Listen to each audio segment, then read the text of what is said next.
নমস্কার, চ্যানেল রূপা মুখার্জিতে আপনাদের সকলকে স্বাগত জানাই। আজকের এই ভিডিওতে আমরা আলোচনা করব সপ্তম বেতন কমিশন কার্যকর হলে অবসরপ্রাপ্ত সরকারি কর্মচারীরা পেনশনের সঙ্গে অ্যারিয়ার বা বকেয়া টাকা পাবেন কিনা, কত মাসের বকেয়া পেতে পারেন এবং একটি সহজ উদাহরণের মাধ্যমে পুরো হিসেব বোঝানোর আমি চেষ্টা করছি।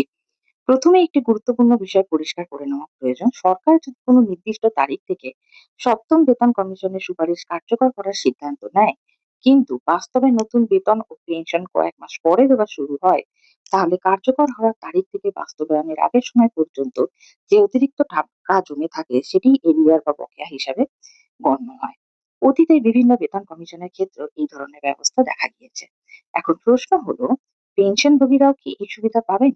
যদি সরকার আদেশে স্পষ্টভাবে উল্লেখ করে যে সংশোধিত পেনশন কার্যকর হওয়ার তারিখ অতীত থেকে ধরা হবে, তাহলে সেই কার্যকর তারিখ থেকে নতুন হারে পেনশন চালু হওয়ার আগ পর্যন্ত সময় বকেয়া অর্থ এককালীন এরিয়ার হিসেবে পাওয়ার সম্ভাবনা থাকে।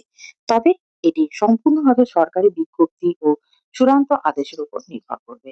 সরকার আলাদা সিদ্ধান্ত নিলে নিয়মেও পরিবর্তিত হতে পারে।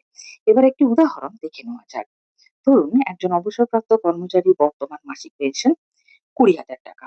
সপ্তম বেতন কমিশনের কার্যকর হওয়ার পর তার নতুন পেনশন দাঁড়ালো 26,000 টাকা, অর্থাৎ প্রতি মাসে তিনি অতিরিক্ত 6,000 টাকা পাওয়ার যোগ্য হলেন।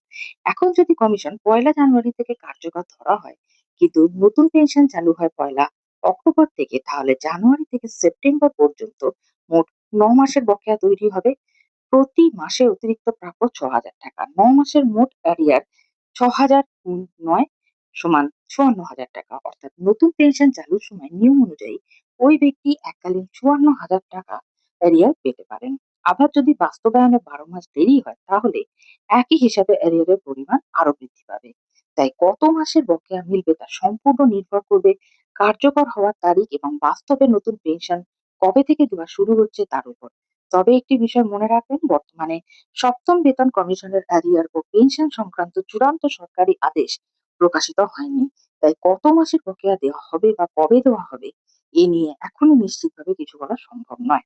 সরকার আনুষ্ঠানিক নির্দেশিকা প্রকাশ করার পরেই প্রকৃত চিত্র স্পষ্ট হবে। আপনাদের কি মনে হয়, সরকার যদি সপ্তম বেতন কমিশন কার্যকর করে, তাহলে পেনশনভোগীদের সম্পূর্ণ অ্যারিয়ার দেওয়া উচিত কিনা? অবশ্যই কমেন্ট করে নিজের মতামত জানান। ভিডিওটি ভালো লাগলে লাইক করুন, শেয়ার করুন এবং সরকারি কর্মচারী পেনশন, ডিএ, বেতন কমিশন ও চাকরির সমস্ত গুরুত্বপূর্ণ আপডেট সবার আগে পেতে আমরা চ্যানেলটি সাবস্ক্রাইব করে পাশে থাকা বেল আইকনটি অন করে রাখুন। ভালো থাকুন। ধন্যবাদ। নমস্কার।